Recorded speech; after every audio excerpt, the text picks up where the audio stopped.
Welcome to Your Story Doesn't End Here, the mental health podcast of military and veterans who refuse to be silenced. I'm your host, Rachel, and my mission with this podcast is to be a voice for those who don't have a voice, bring awareness to mental health issues, provide value and solutions, and to change the culture when it comes to mental health within the DoD organizations.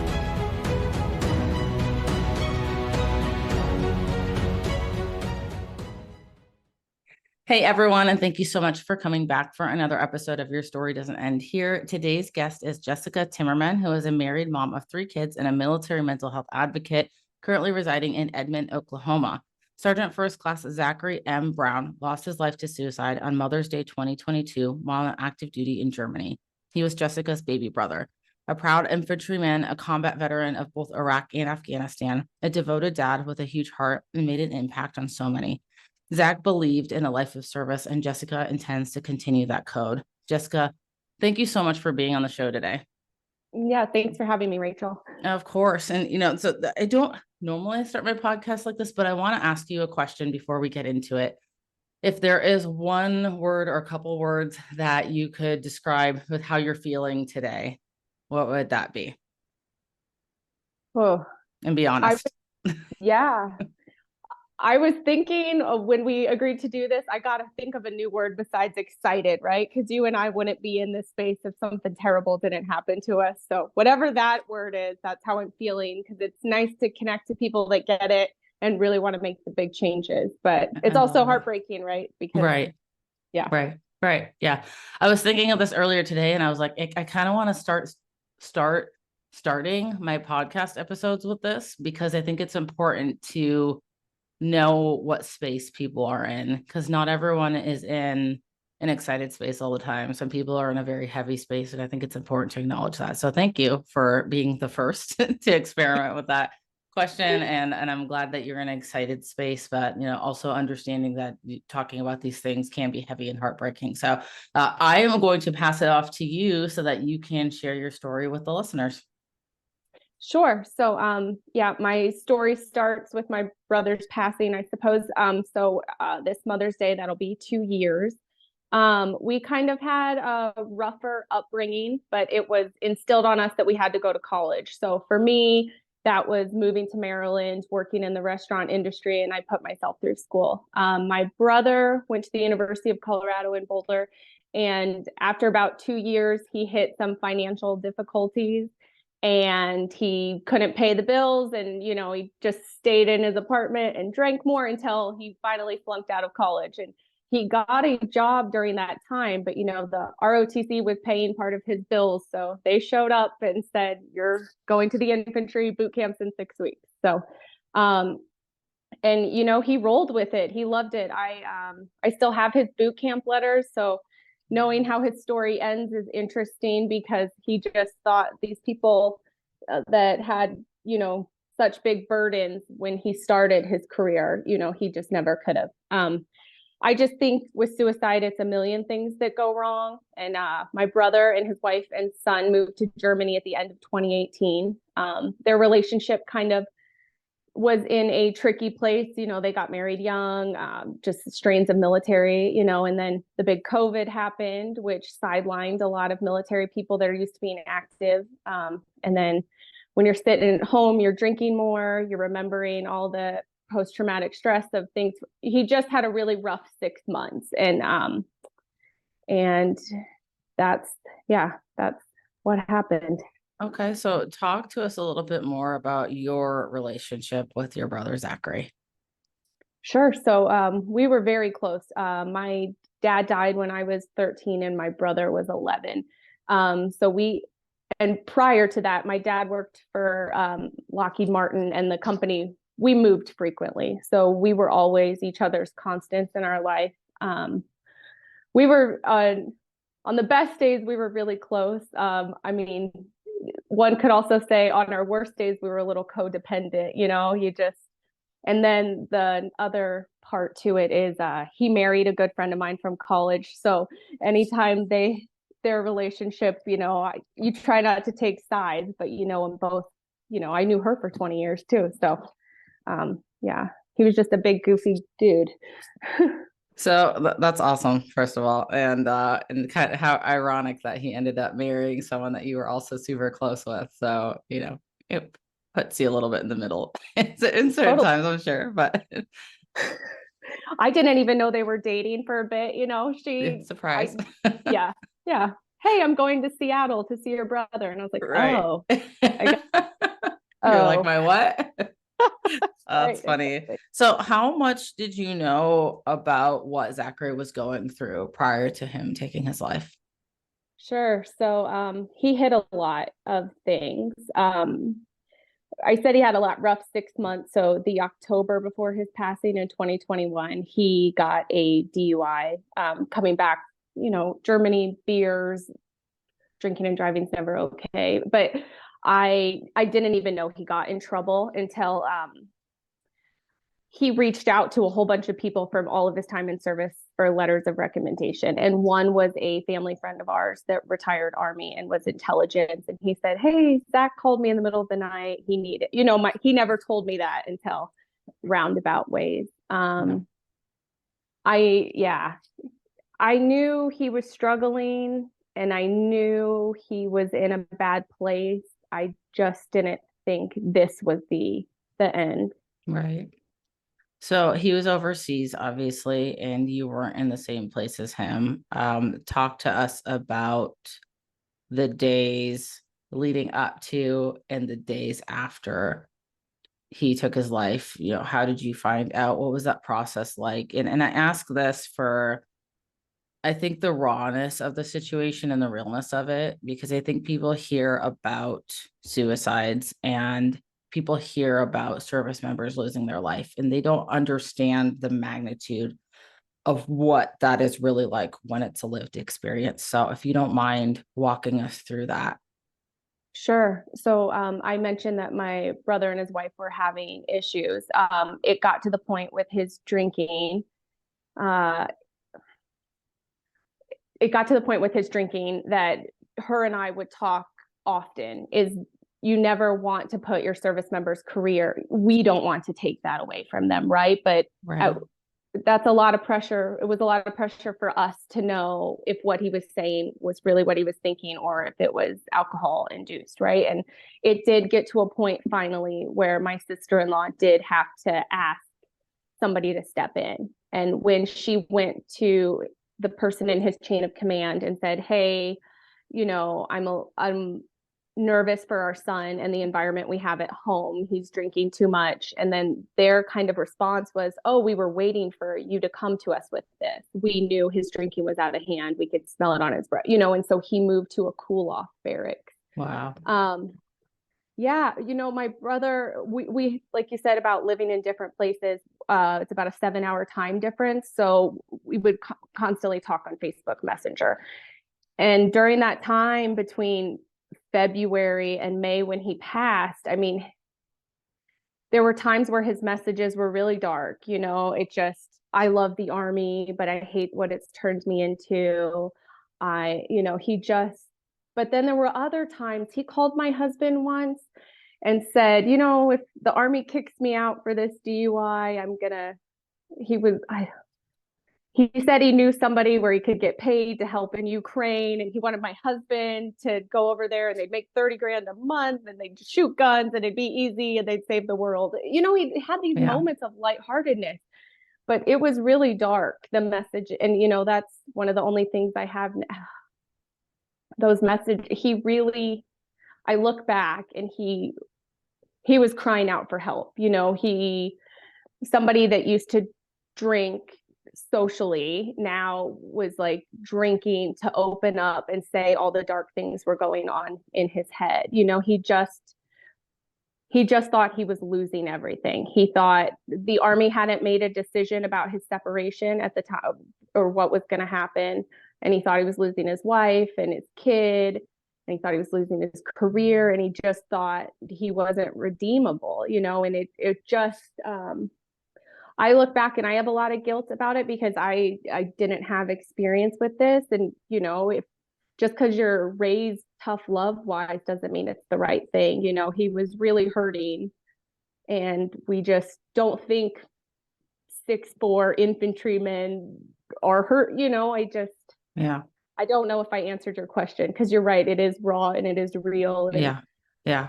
I think you what you said is so relatable, especially for someone like me. I find myself getting emotional here because I know people that a lot of people that I served with actually had that like dark, not always humor, but just kind of dark way of talking.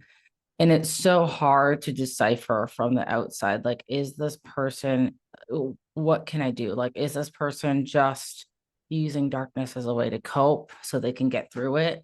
Are they in a state of crisis? And the last person that I had lost to suicide, that was a friend of mine before I separated from the military, um, had said some things to me right before he passed away that, I analyzed. I mean, I think I still analyze it to this day of like, should I have caught that? Or, there were certain things that were signs. And so I think what you're saying is important. And I appreciate that you elaborated on that, because I would say that a very large percentage of the military talks like that.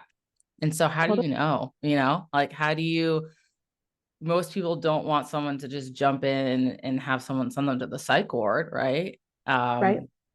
And so that's where, you talked about like you just didn't have the training. And I'm curious, like what type of training or what have you done now that you think would have helped you back then to recognize more?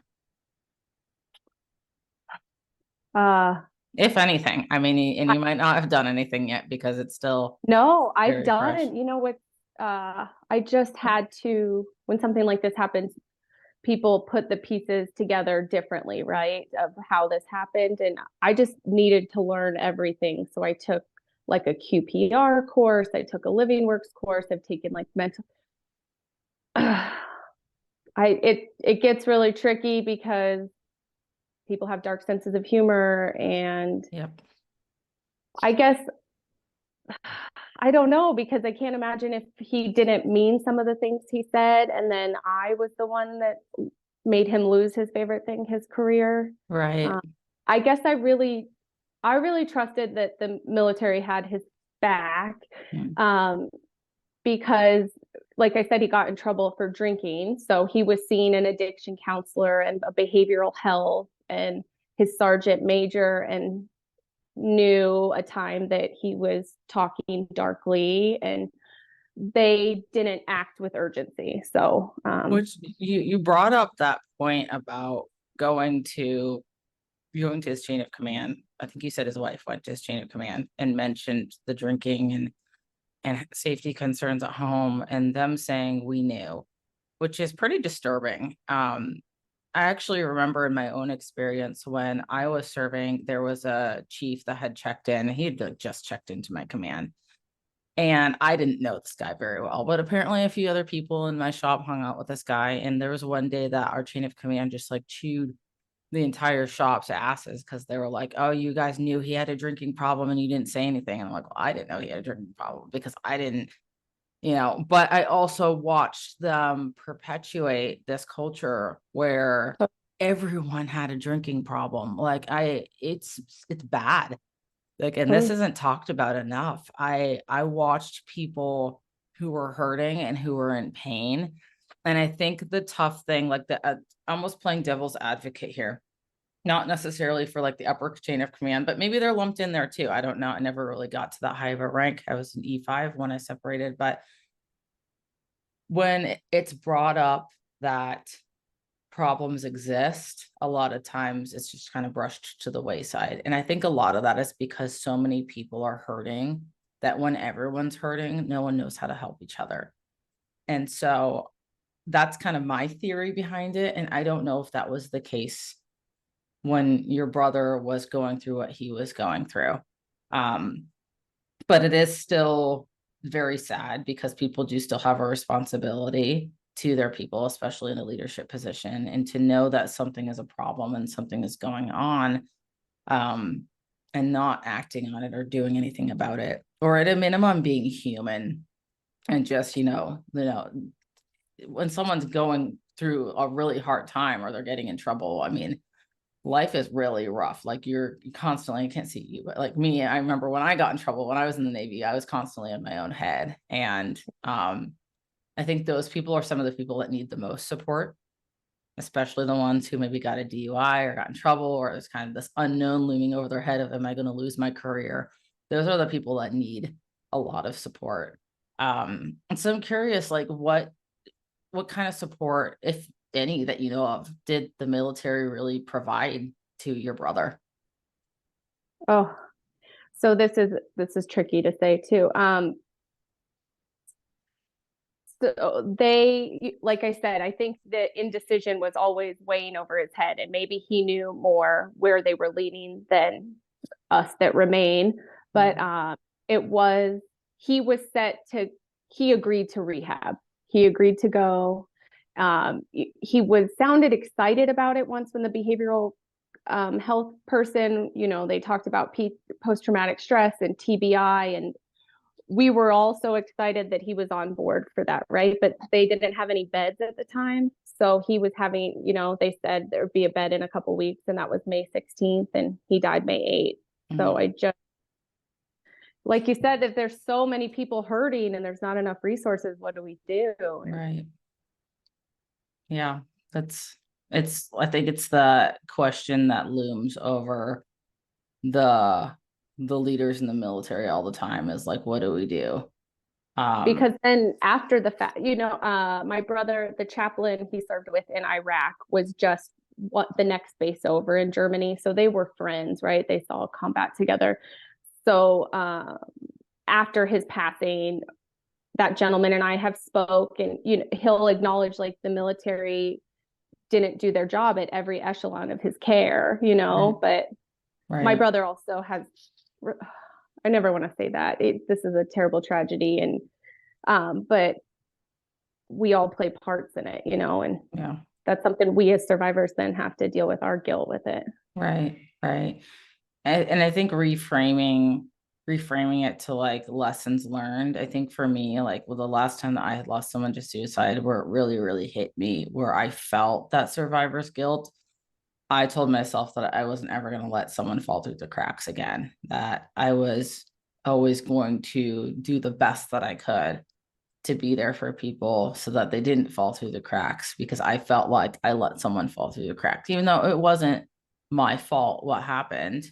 But that's the thing with survivor's guilt, right? Is that I think, at least in my head, I always felt like there was something more that I could have done.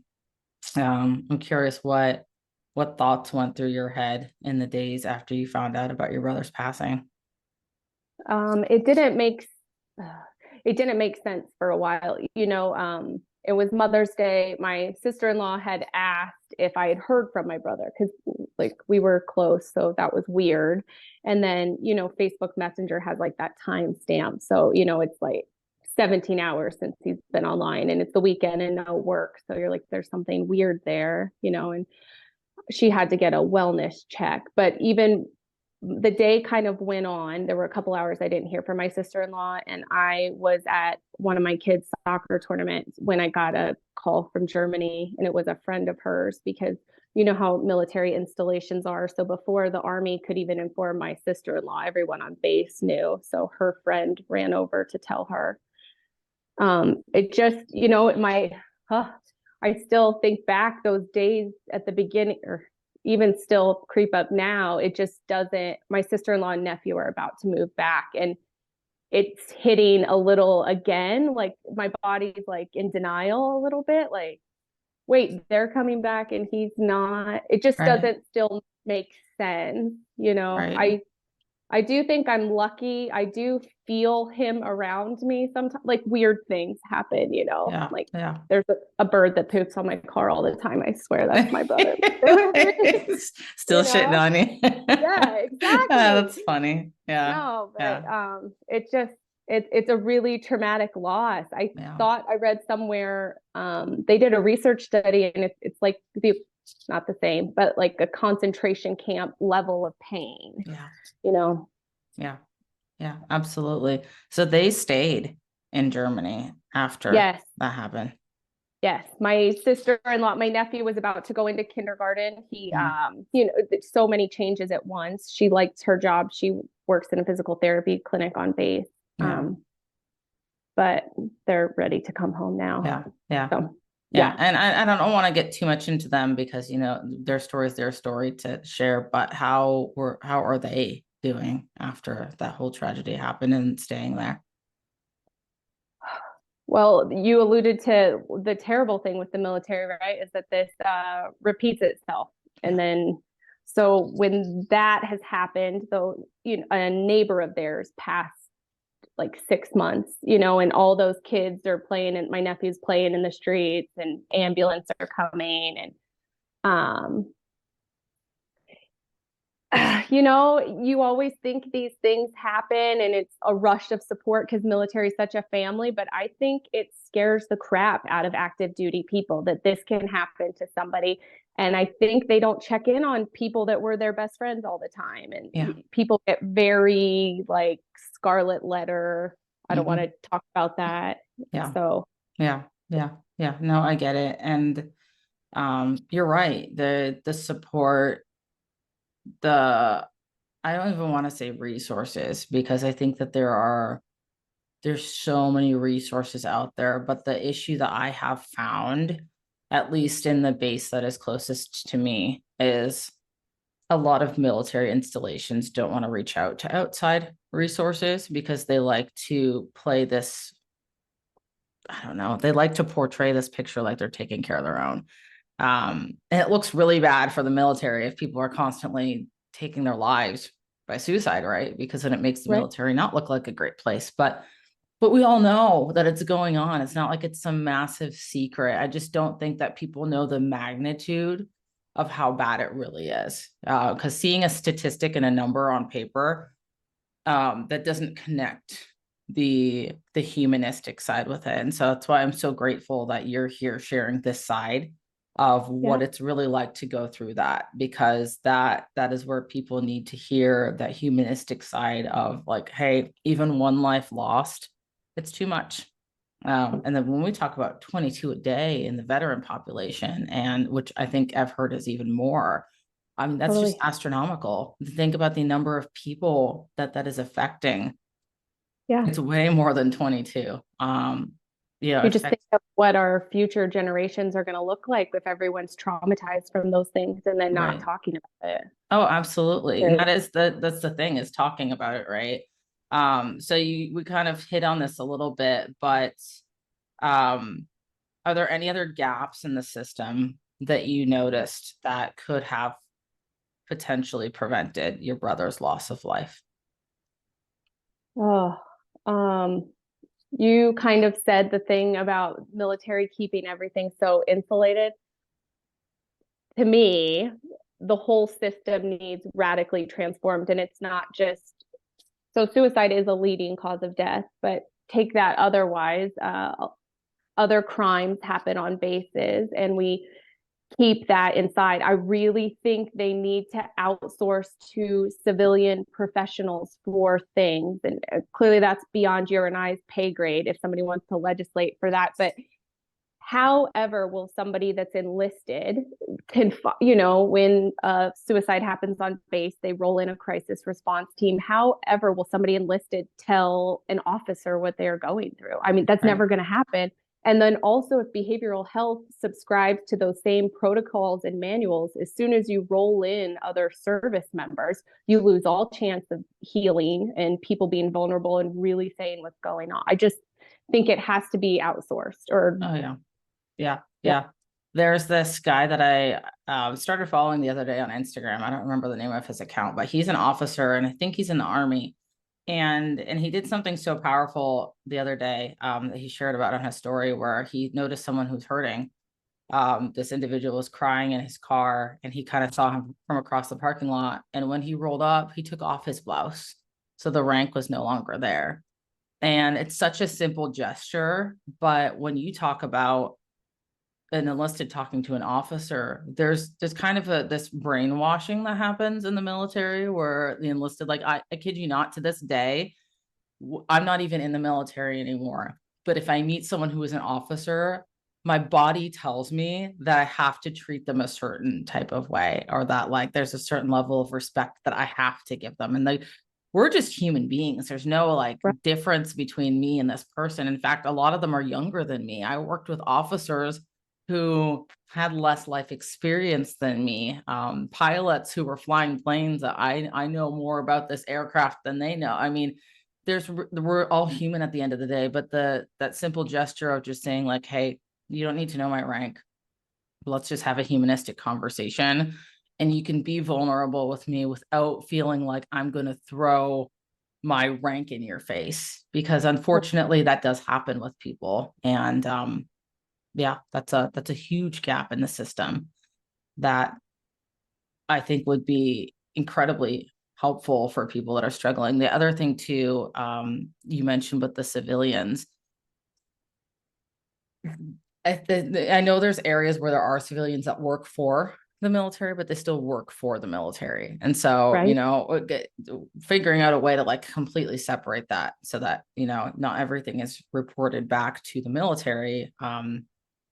Yeah, you brought up some really good points that I think people just don't want to face that, the reality that, I think we're in a time and place now with the military that is different, maybe not so different than 30, 40 years ago. But I think people are being more vulnerable with their emotions now, and people are recognizing that we're human beings and we need that support, especially in an environment where people are seeing combat and people are seeing horrible things. And we're kind of back to that time period now, right? Like, we're starting Right. to see war again, and soldiers and sailors, Marines, they're starting to see combat. And so, where are these support systems that should have been set in place 2, 3, 5, 10 years ago? Right. Right. So that's kind of my thought. Did you have something you wanted to add to that?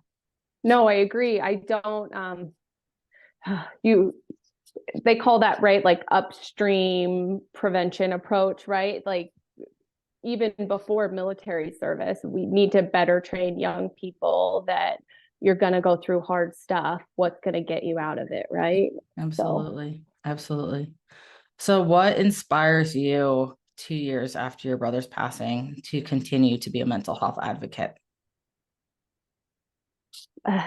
It started with, I was really scared, like when you lose somebody this way, I think there's some scary, like you're 6 times more likely, right? So I was really scared for my 3 kids and my nephew. And but then you just start meeting people and you hear their stories, and they're all so worthy of attention and change. And I do believe at the end of the day that people love each other. They just need to remember how to do it. And Yeah, yeah, you, I love that. yeah. Yeah, it's so true. What is your greater vision with your mental health advocacy, if you even have one right now? So we kind of, this sounds like such the Miss America question, right? I wish for world peace. Right. You 988 is a great resource. It's building, they're pouring stuff into it, but that's not available to every country. And that's something. And then I get always nervous when I talk about the gaps in the military mental health stuff, because there are things they are doing that necessarily, I don't ever want, I mean, like the exceptional family member thing. So now certain families aren't being chosen for these overseas because, they may have a kid with a learning disability, or the mom might have depression. And I never want to be the voice that hinders somebody. Right. I hope that we can inspire people to care about this before it does happen to somebody in their circle, because Right. it really is traumatic and we wouldn't wish it on anybody. And Yeah. I think radical honesty about what our thoughts are from every perspective about what is working and what isn't working, giving credit where credit is due, but also recognizing that there's still a lot of work to be done. I think that's kind of the approach that I've taken.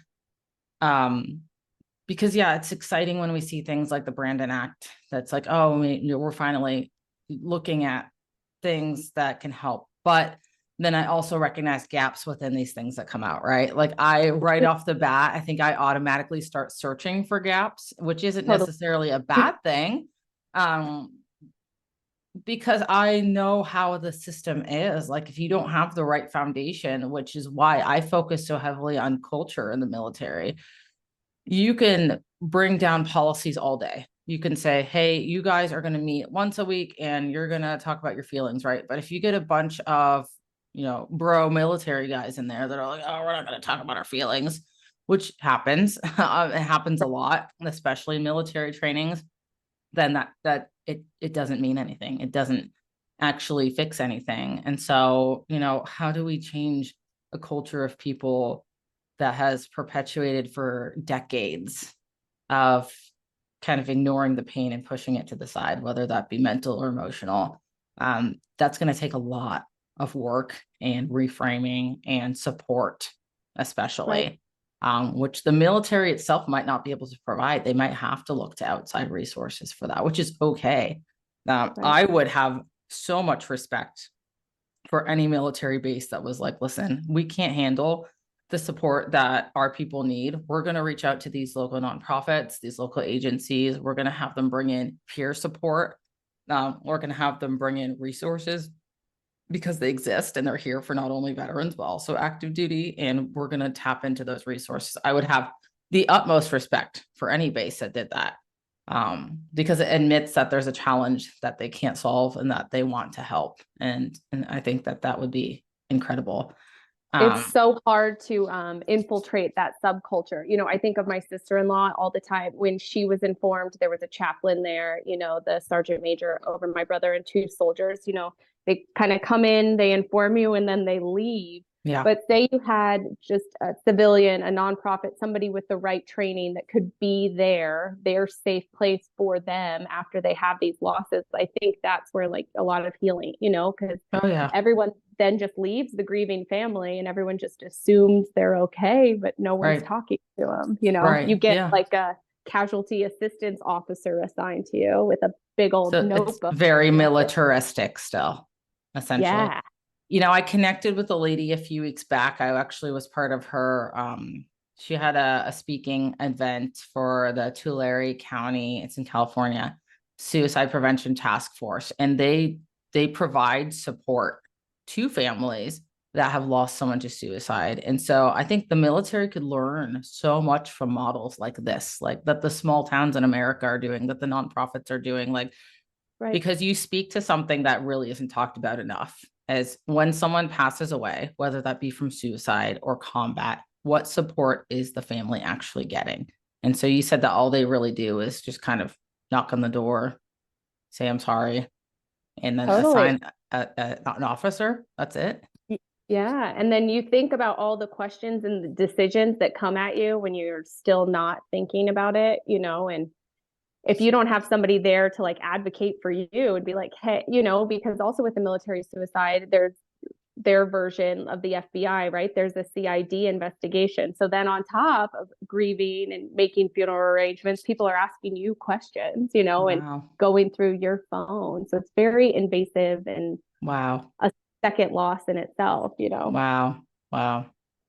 That is definitely a topic that I think I want to explore more and talk to more people about, because that's something that needs to be changed. Because I get why they do what they do, but that's also not acceptable, in my opinion. I think there needs to be more support. I could acknowledge what my brother was going through, and I'm so glad he's not in pain. But to me, there were so many things that didn't make sense, and I'm not saying they push you, right? We're all humans, we have choices, but you have a 1,000-page binder and you have to go through it. So if funeral and autopsy, my cousin helped me find an outside researcher with the DOD to get a scan of his brain. And my sister-in-law let me be on the call with Mortuary Affairs and she said, oh, sorry, he's already had an autopsy. I don't know who told you could do this.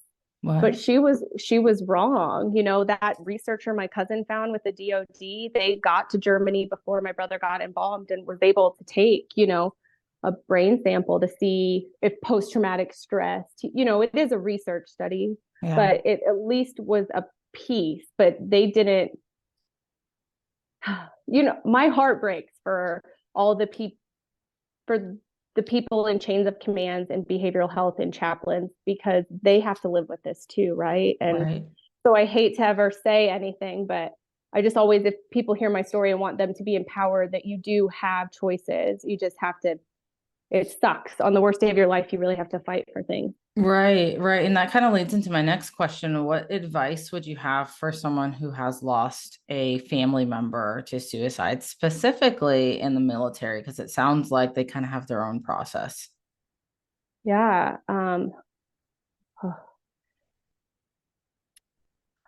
I normally, when I talk about my brother, I talk about like the person he was and not the way he died. Everybody processes things and everybody heals differently. So I think you have to be so brutally honest with yourself. If something feels hard and uncomfortable, stay away from it. If something feels true to your heart, fight for it, because I mean, it's tough. I'm so glad you started our interview with that question, because it really is a day that 2 days ago I had this terrible day and it didn't make sense. There was no reason for it. Um, my advice would be to give yourself the most grace in the world Mm, and lean into people that care. And if there is no one in your community that feels comfortable talking, find people like you or I that, because this is helpful to you and I too, right? right.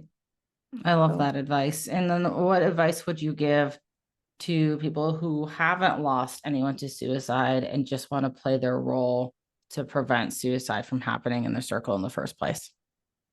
sure. I think prevention's a tricky word, right? Because we don't say like somebody's like an Alzheimer preventionist. We say like Right. things can, but to me, it's all the myths out there that are still like continuing the stigma. There's something I don't in a lot of our brains that if we ask somebody if they are thinking of harming themselves, we think that that's going to make them do it. And I think Right. there might even be research that says the opposite. If you know somebody really hurting, ask the hard question, have you thought about harming yourself? Can I go with you to get help? I So, love that. I love that. It is still, I think, a very uncomfortable conversation for a lot of people. We talked earlier about your brother and having kind of those dark conversations and the dark things that he said. And I think for a lot of people, coming at someone and saying, like, hey, are you okay? It can be as simple as that, right? And that person might not be comfortable opening up. They might say, oh, I'm fine. Um, and I think it's worth saying that sometimes it's okay asking that question again, like, no, I'm serious, because we ask people how are you, and we ask people are you okay so many times in such a like nonchalant way in our day-to-day lives, and expecting someone to just answer that with good. And that's kind of why when I asked that question in the very beginning, I didn't just want to ask how are you today, because I think we are almost conditioned to answer that question with, oh, I'm good, whether we're actually right. good or not. And so when you ask someone, when you either reframe the question or you ask the question again, ask, if you could describe your mood or describe how you're feeling today in one word or a few words, that gives people more space to actually answer that question in an honest way. Or if they say good and you ask, like, no, honestly, how are you today? I think it gives people space to feel like, oh, this is safe, because our brains are always searching for safety. So I think it's important to always dig deeper if we're actually concerned, or even if we're not concerned. I mean, just asking people on a regular basis with a genuine care for how they are doing. I think that's incredibly important too. So there's the final salute. That is your website. Can you talk to us more about what that is? Sure. I'm still not I wish I knew exactly how I could be of service and help. So I had this idea to be a death doula, to be that person that would go with like military teams when they notify a family and be able to be a resource for them. But the more time I'm spending in this space, a battle brother of Zach's and a friend of mine, we presented last year at AAS 23 in Portland. And it was just such an enriching experience to be in a room with military people and mental health workers and community people that do have this common goal of helping. So I have a girl locally that's redoing my website. I'm moving more into being a blogger, resource hub, educators, public speak. See, I don't know what I'm doing, but that's okay. That's okay. I don't think any of us know really what we're doing. We just kind of do it, and then the pieces kind of fall in place eventually. And I think it's worth it to note that you are doing something. You're speaking out and you're sharing a story that, frankly, I don't think is talked about enough. Like I said, I don't think enough people really get to hear that raw, emotional, real side of what happens when it comes to a service member losing their life. We just kind of see the numbers and statistics, and then most people move on, which really outraged me for quite a few years before I finally got to that place where I was like, okay, like living in anger isn't the way to actually make change. But no, I'm so appreciative of what you're doing. Where can people find you, and where can they support you, or how can they support you? Sure. I have a website, thefinalsalutellc.com. I'm also on Facebook and Instagram. I think we talked about this, but it always seems the easiest way to make global change is to do it locally in our community, right? So here in Edmond last year, I put on a 5K, and it was the first year, and we got 100 runners and raised $10,000 for Mission 22. That's so awesome. That was pretty cool. But yeah, I'm hoping to get more opportunities like this, and so find these places. I love that. I love that. And so, social media, following on social media is free. So I'll make sure to post the links. So at a minimum, if you're listening to this episode, go follow on social media. Because even if it's not something that you can relate to, I say this all the time, sharing these things with your circle, you never know who around you might need to hear a specific message, or might need to see a certain person to relate. You'd probably be surprised, if you're listening to this, how many people around you have been affected by losing someone to suicide, and people just don't talk about it. So I'm such a huge advocate for supporting and sharing causes like this, because it's important to affect positively the other people in your life, and at least spread a message that needs to be spread. So Jessica, thank you so much for coming on and for sharing a snippet of your story. I know it's not easy talking about these things, especially when it's a family member. And so I'm so deeply appreciative of the work that you are doing. Are there any last words or pieces of advice that you want to leave the listeners with today? Actually, yes, there is. You know what, to me has been such a blessing for people in my brother's circle. Anytime they have taken and done the hard work and got themselves sober, that is just the gift that keeps giving if people are struggling with that. So keep up the good fight out there, people. Thank you for taking the time to listen in today. With your support, we are able to increase awareness of the mental health issues affecting service members and veterans today, with the goal of creating positive change. If you got value from this episode, please take 30 seconds to subscribe and share this episode within your own network. Until next time, remember, your story matters, your mental health matters, and your story doesn't end here.